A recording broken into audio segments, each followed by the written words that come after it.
Shu joyga kelib Abdulloh domlaning ma'ruzalari esimga keldi. Sizlarga yondashmoqchiman.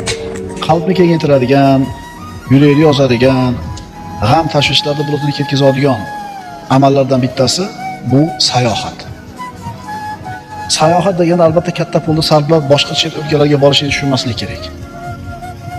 Tog'larga chiqib ketish, o'rmonlarga rihla qilish, sahrolarni kezish, qirlarga sayr qilish, tabiatni qo'yniga chiqish. Tog' toshlarga nazarga solish, daryolarga bir tikilib o'tirishlik. Biz sayr sayohat deganda avvalambor shu nazarda tutyapmiz. Uyda dimlanib o'tira olmaslik.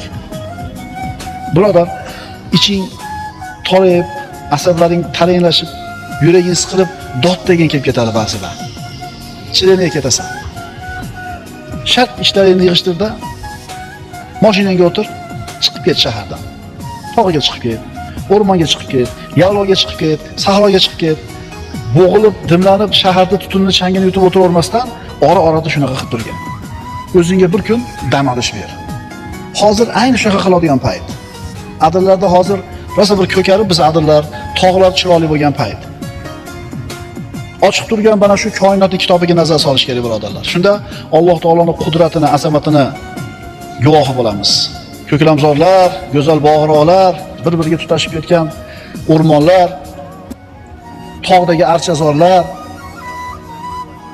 Bularning bari sen bilan menga birodar Alloh taoloning qudratini, azamatini ko'rsatib beradi. Buni ko'rishing uchun uydan chiqish kerak. Birodar, uyingdan chiq.